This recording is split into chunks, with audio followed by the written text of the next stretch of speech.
watching this, and you guys probably will agree with this, and if you don't, the hell with you. But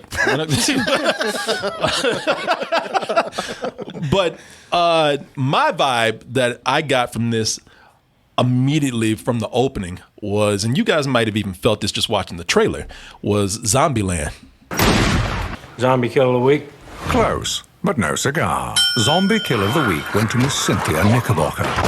It's kind of that sense of humor in a way right there. It honestly, it felt like a story, an alternate Zombieland, like it happened in that same universe. Yeah, like a different story would have told. Might have done if somebody wrote a sequel that didn't involve the same characters, but they were like, well, shit, they already did that, and we can't use zombies. So how about we go with mutant creatures? Yeah, and nothing was changed. It's very similar, except let's make it PG-13 instead of R, so the kids can watch it. And the parents don't feel too bad. Yeah, and we throw in heartthrob Dylan O'Brien. And yeah.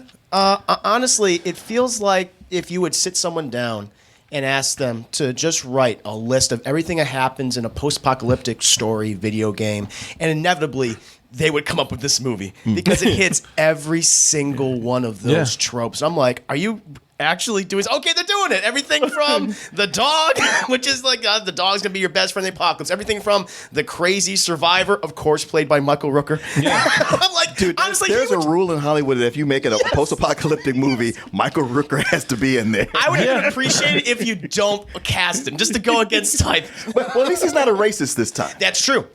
On the up and up. And Michael Rooker has been a racist too many times for my comfort. Too good at that. Yeah. Too good at that. Stop it. Yeah, Michael Rooker, who I love, by the way. I tell you, I interviewed Michael Rooker, and he had to laugh because I said, there's a lot of people, there's a lot of actors I look at, and I can accept them as actors, but every now and then they'll play a racist so well that I will believe. And I told him, I said, I think you got a little racist in you. I said, because I saw him in that movie Rosewood, and he looked at,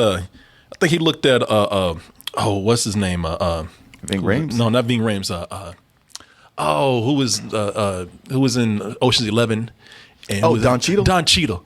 There's a moment he looks at Don Cheadle and he's trying to tell him to get out of town because they're about to burn that shit down. He's like, and this is him being a nice racist. Yeah. He says, I'm trying to help you, boy.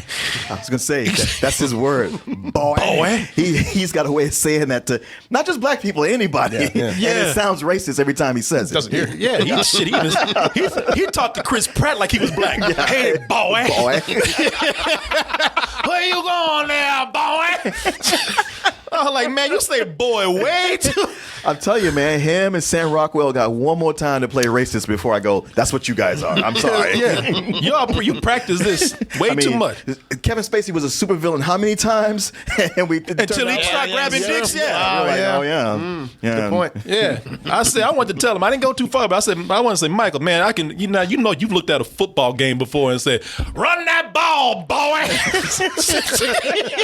Yeah, but they have men there. It's like Zombieland if you took the zombies out and you had enough of a budget to make 2 or 3 CG giant creatures. Yep. And you're right, they do hit on a lot of the tropes there,